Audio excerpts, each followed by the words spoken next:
So before we get started, do you guys have any questions? Good, I like it. All right, so you guys know that this is the Carpenters Apprenticeship Training Program. It's called Northwest Carpenters Institute, NWCI. We train carpenters, we train scaffold erectors, we train, not this location specifically, but in our Kent, Renton, and DuPont areas, millwrights, pile bucks, basically building trades. So what you would look at if you would want to go through this program, like college, you guys know, you either get a scholarship, you pay for it out of pocket, or you get student loans and rack up a bunch of debt. This, however, pays you while you go to school and you don't end it with any debt, which is pretty amazing. So, as a first period apprentice carpenter, let me see if I got the right one here.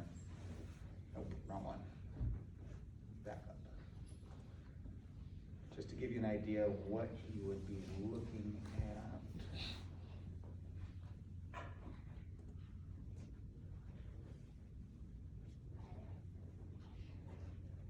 So, as a starting apprentice, day one, first job that you go to after doing a trade orientation, which is a one-day class on a weekend, you can sign up through that through contacting our office admin, and they'll put you on a list. You watch a couple videos, then you show up on a Saturday based on the time they give you. And what we do is we check to see how well you do at hammering, using a drill, putting screws into a piece of plywood. We test you to see how well you can climb a ladder, whether you're afraid of heights. Also a scaffold climb, where you climb up a scaffold ladder. I'll show you all that stuff when we go out in the shop. And then those are a couple of time things. We check to see if you know how to read a tape measure. And from there, you do a 30-pound lift of weights. And then you're based off a score of 100. Included in that is a math test worth 20 points. So, and it's not really hard math. You guys could probably pass it hands down because you're probably doing it right now in school anyway. It's basic division, multiplication, some fractions, not a whole lot, and then a couple word problems.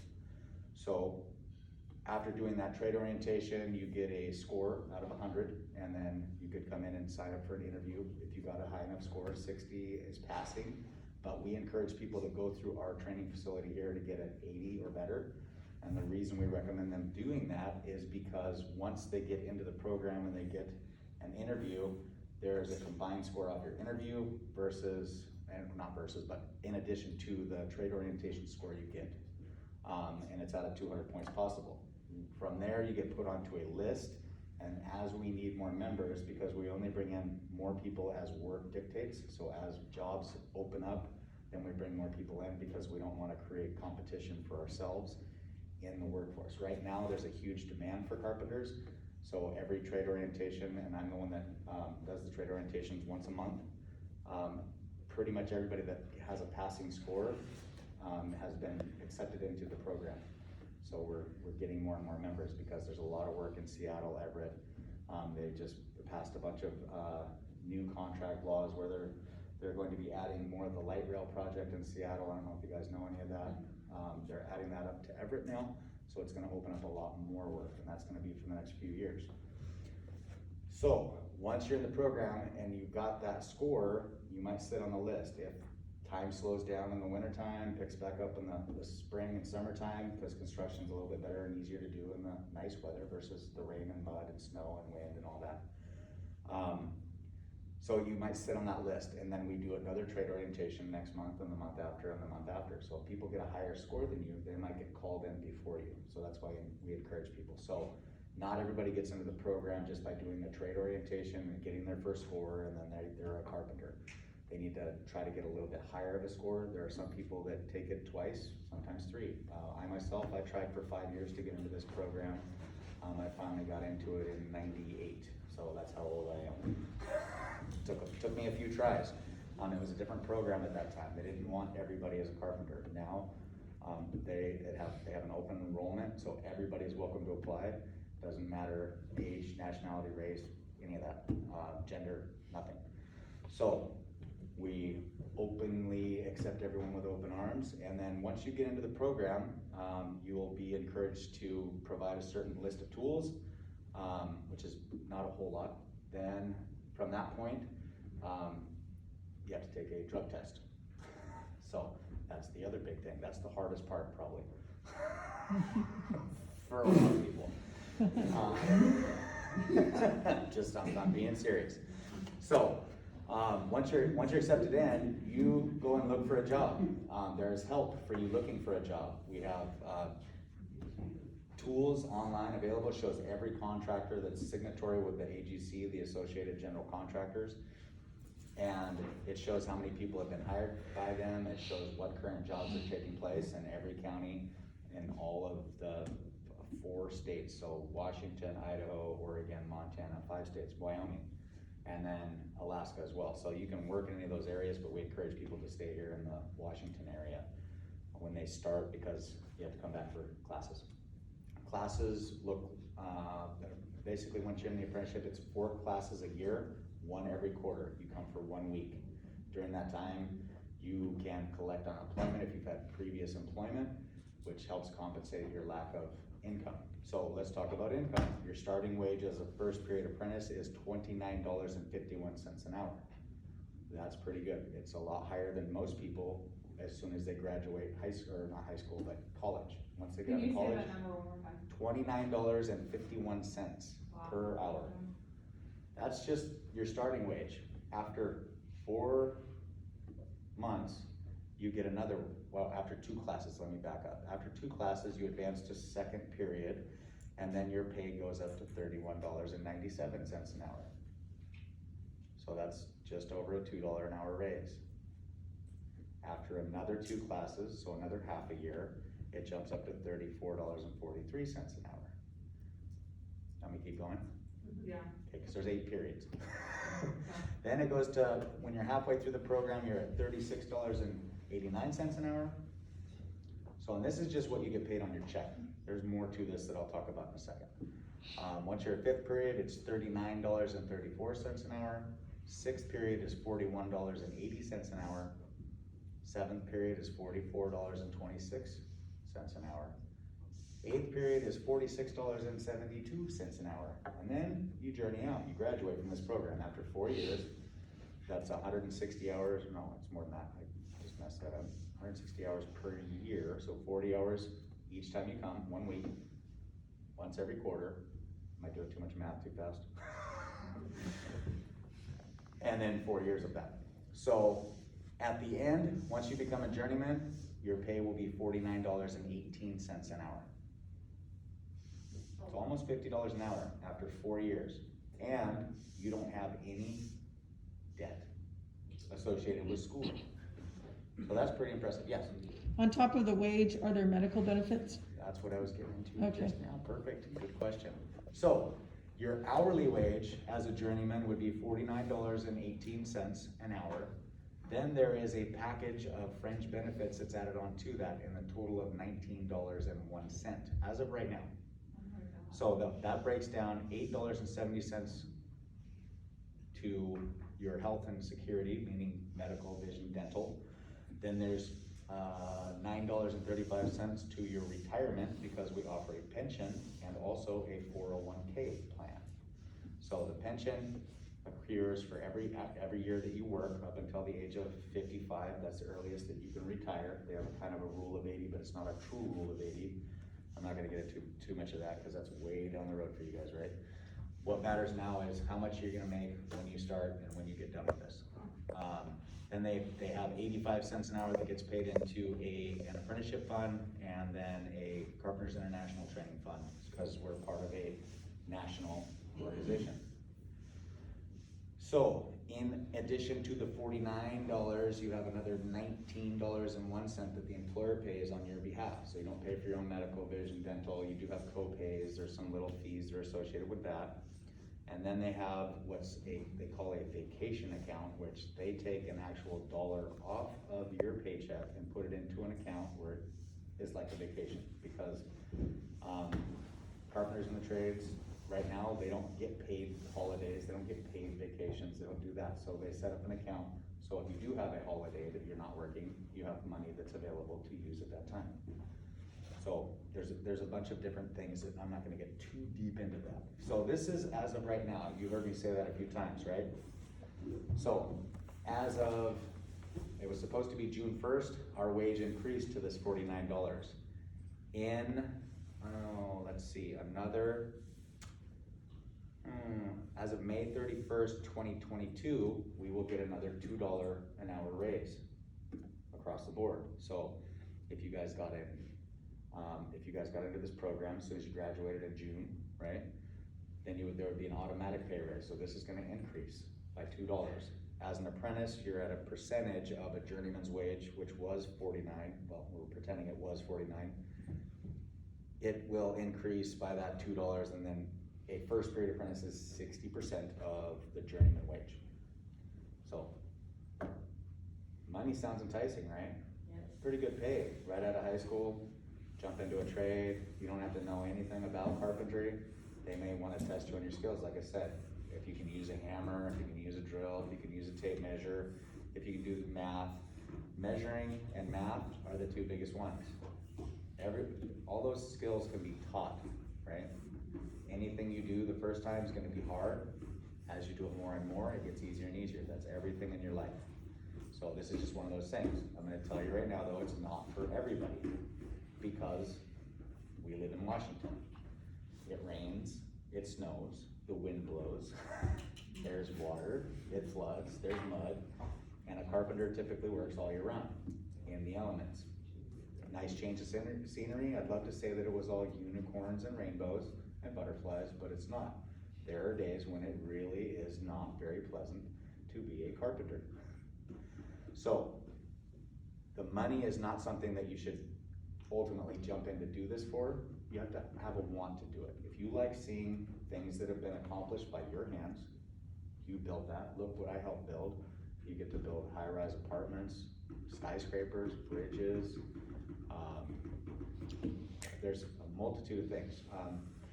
When I got into the union, before I started in the apprenticeship program in the union, I built residential houses. So, and I did that non-union. Back then the pay scale was terrible. It's horrible. I got $5 an hour to do it. Now, you already heard me with, they get paid to do this. So I started doing bridge work after doing the houses. I was making $25 an hour building bridges. Now I'd be making $50 an hour if I was doing bridges. So this is just the journeyman rates, right? It increases as you become a foreman, which means you lead a group of 5 to 6 people, and there's more room for advancement. So that's a 5% increase in pay. Then as a general foreman, another 5 to 10% increase in pay. So ultimately, you could make $60, $70 an hour doing this, especially if you have any want to be in leadership. So there's a lot of room for advancement. Okay, talked about the money part, talked about the training part. I'll talk more about the training part. So when you come to class, what we do is first we meet in here, and we split up into our basic things. The very first class you'll do is called Basics of Carpentry. And what we do is we teach you how to use the tools that you have. Some of you may have experience already because you've already been on a job site, but we'll show you things on how to use your hammer more efficiently, use a tape measure a little better, and then use all kinds of power tools, expressing how there's a need for safety, right? Because there's spinning blades that cut. There are drill motors, they cut, they spin, they rotate, where not to put your hands, where not to put your fingers. And then you get to build some projects. You get to build a little steps tool, toolbox, sawhorse. There's a few different ones that each instructor might get to pick and choose from. So you get to do wood shop basically, right? And you get to learn about angles and some more math and figure out that there's ways to do trigonometry without sitting in a classroom and writing it on paper. You can actually do it physically with objects and material. Figuring out unknown angles, unknown distances, you guys know what the Pythagorean theorem is? Sweet, so you guys are already a step ahead of the game. A lot of people begin into this trade, don't get in until their 20s, 30s, sometimes 40s, sometimes 50s. So if they would have gotten in at an earlier age, which is a benefit to you, you build up a retirement faster, right? And then the other thing, and I forgot to talk about that French package, is the 401k. The employer puts $1 automatically for every hour you work into that 401k. Now I'm stumbling over my words. I've been talking all day. Okay. Do you guys have any questions so far? Too much? Too boring? Fascinating. Oh, okay. So, in a nutshell, the classes that we teach, Basics of Carpentry is an introduction to the program, basically. We have you get a first aid card. We have you get an OSHA 10 card, which is an online training and in-class training for some of that. There's also a couple other certification programs that we have through the training, but that first week is really just teaching you first aid in case you hurt yourself or someone else on a job site hurts them. You can help them, they can help you. Everybody helps each other. And then OSHA is just understanding construction industry hazards and being aware of the hazards that are there. By having more awareness, the chances of you actually hurting yourself become increasingly less. So if you just go out onto a job site, you have no idea what construction is, inherently it's gonna look dangerous because it is dangerous. And then there's more of a possibility that you could get hurt that way. So we try to make you aware of the possibility of those hazards so that you are able to protect yourself a little bit easier. Let me get out of this.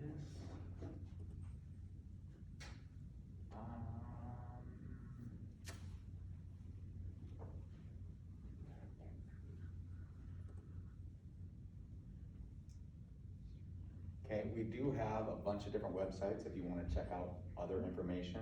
So I can write them up on the board if you guys want that in just a second. The next set of classes that we have are, and not necessarily in this order, but wood framing. We'll teach you how to do layout a building on the ground, how to square it, and then we will teach you about framing techniques, how to do layout with stud spacing, windows, doors, express the common similarities between it, some of the differences.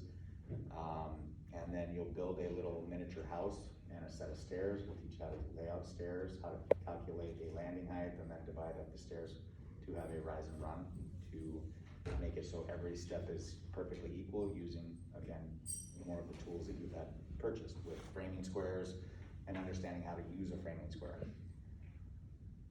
Then we will teach you a concrete class, a basic concrete class, where we teach you how to do footings and foundation forms and wall forms. From there, it jumps into just whichever programs or classes you get set into. We have a door hardware class, we have an interior trim class, an exterior trim class. We have a cabinet project that we have in that interior trim, which is fun. You get to learn how to build your own cabinets, so that's useful down the road if you have a house, if you need to repair or fix or build a cabinet door. The siding one, exterior finish one, is fun too, because if you need to fix a leak in your siding, windows, whatever, you get to learn how to install windows, how to flash them correctly so that they don't leak. Also, we do a metal stud framing class. We also do welding and cutting, so you can learn how to weld. We can certify you on welding. We teach equipment classes, how to operate forklifts, rough terrain ones, the really big ones, and then also industrial ones, the ones that you guys have in the warehouses and things like that you've seen. Also scissor lifts and man lifts, and then we teach fall protection, and they each get a little qualification for each class that you take. The other classes we offer are rigging, which is a pretty intense class. That one is a full 40 hours of doing a lot of math, calculating loads and leg loads, or not leg loads, but angle loads and stress loads placed on rigging, how to signal and operate the crane, and then, let's see, I'm losing my mind. There's more. We also teach a 4-year scaffolding apprenticeship. So there are 4 refineries up here in Wacom, Skagit County, if you guys don't know that have a lot of work constantly. So, and there's a big demand for scaffolding. So we have a 4-year scaffolding apprenticeship that follows kind of the same suit as the carpenters, but instead of learning how to do concrete and doors and finishes and things like that, we teach them all the different types and techniques of how to build scaffolding.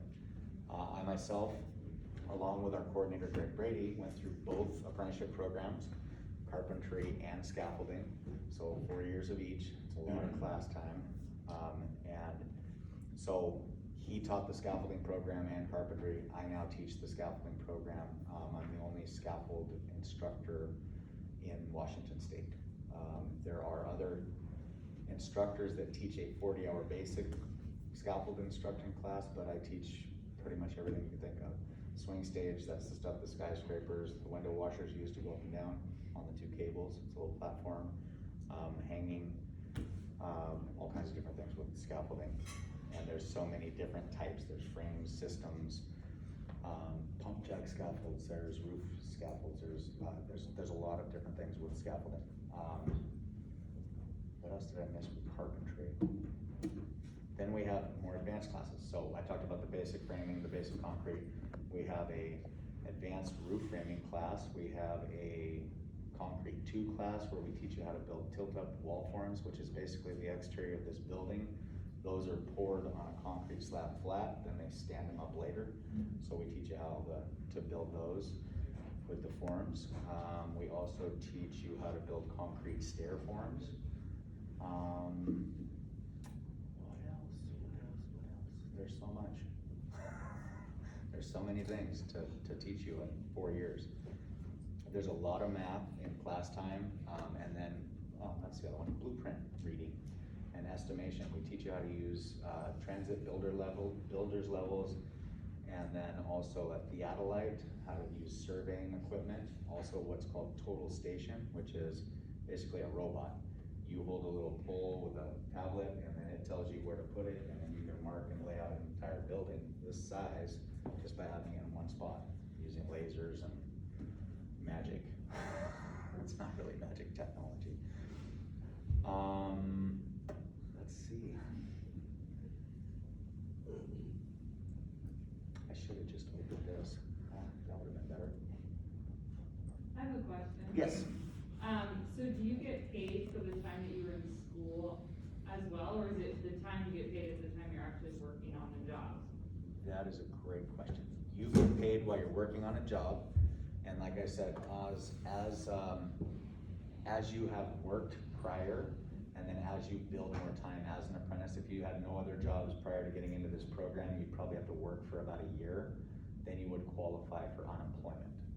And unemployment, if you're getting paid $29 an hour to start, after that year, you're gonna get the unemployment maximum, which I think is close to $800 a week right now, which is pretty incredible.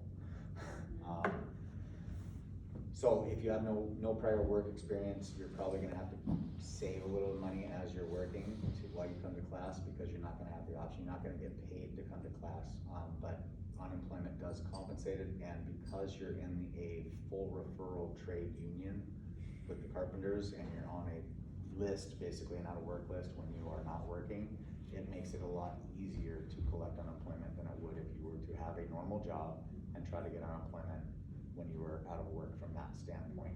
They make you go out and do 3 job searches, provide proof and documentation. So it just helps when you're in class to compensate in that way. There we go. It's taking a little while to load. All right, so now I can just list off all the classes instead of talking about all of them, make it really quick. So for the carpenter classes, and I'll just read them in order. It's basics of carpentry, equipment orientation, concrete 1, wood framing, so I was backwards. Scaffold erector qualification, so even as a carpenter, we teach you a 40-hour scaffold user class, so that way when you're climbing out on scaffolding as a carpenter, you know what to look for to make sure it's safe as you're working on it.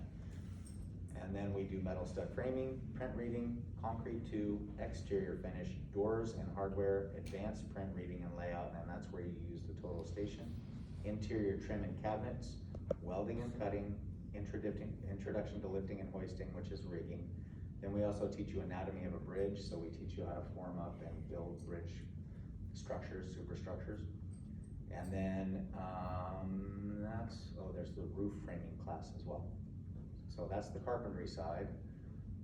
The scaffold erector side. as a general overview, which is the same as the basics of carpentry. It gets you acquainted with the system and the program, and discusses that there is more than just one type of scaffolding. Then there's basic systems, basic frames, basic tube and clamp scaffold. Then there's a design class, advanced systems, advanced frames, advanced tube and clamp. Then there's structure supported, meaning it's all up off the ground, hanging in the air. Then there is structure supported tube and clamp, suspended cable and chain. They also take a rigging class, shoring and containment. There also is a class for teaching them how to build scaffolding out of wood. And that's, as a carpenter, you'll probably build scaffolding out of wood when you're forming concrete walls and forms off the side, or when you get to pour concrete, especially if they're taller. And then there's all kinds of systems that are gang forms that you bolt together. And then, let's see, the last one is, they also do a blueprint class, and then a basic construction class where they do wood framing and concrete formwork. So, lots of options. I would tell you a little bit more about the millwrights and the pile bucks, but we don't teach those at this location. If you guys are interested in those, we do offer them, but they're in Kent, Renton, DuPont. And then we also have another training center in Spokane and Kennewick. So, that many training centers all over the state. And let's see, do you guys have any questions? Sounds like a lot of schooling, right? More schooling to add to the schooling. But what are some of the big takeaways from that? Doing this schooling versus going to a college. And I'm not trying to convince you either way. I know that when I went to high school, I didn't get the luxury of what you guys are doing for these fine people. They told me, you go to college or you're nothing. I didn't want to go to school anymore, so I wanted to work. And this was an alternative for me to have some other avenue to generate income without being in debt, which I'm still doing. I made a full career out of it since I was 17, and now I'm 45. When I was working as a carpenter, I worked in the scaffold industry. I worked in the general construction industry. Like I said, I've built houses, bridges. I worked out on Orcas Island building $32 million homes. Oprah Winfrey just bought one of them a couple years back that I worked on. Pretty cool. You know we're from Orcas, right? Yeah, okay.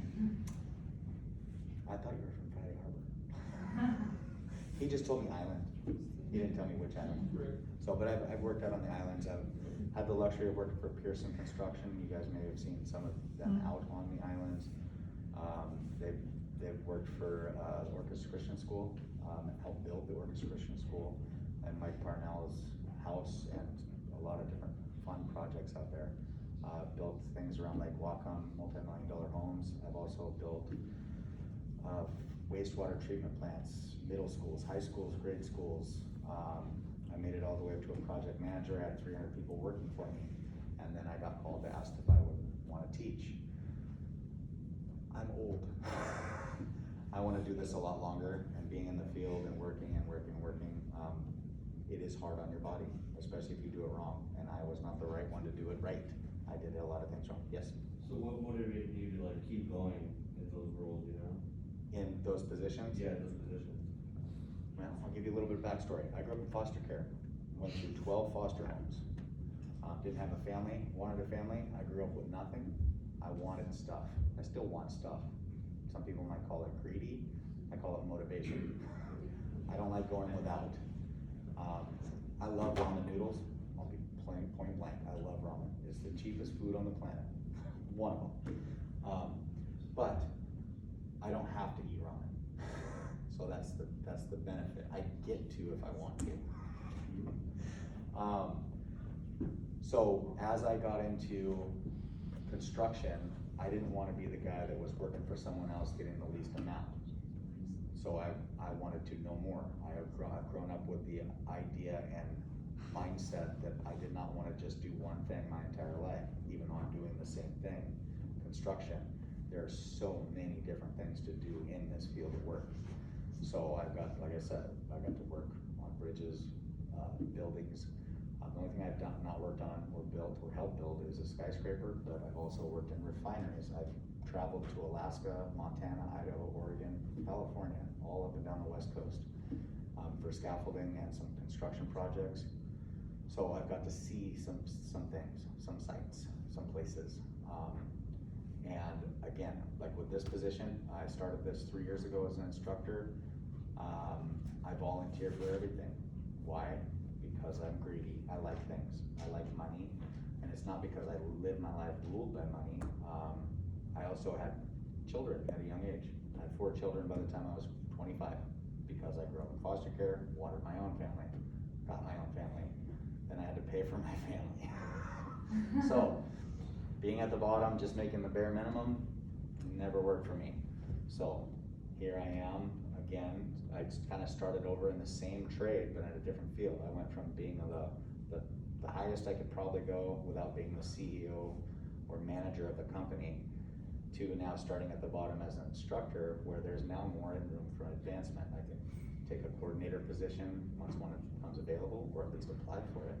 Then there's a director position, and then there's also other union positions I can advance up to. So I like to learn new things. I don't like being stuck in one thing.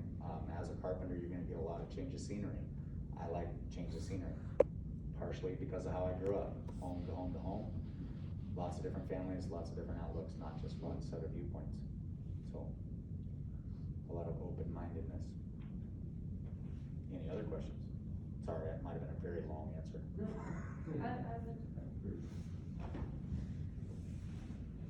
Okay, do you guys want to go and take a look at the shop? See what we do? All right, well, let's go do that. So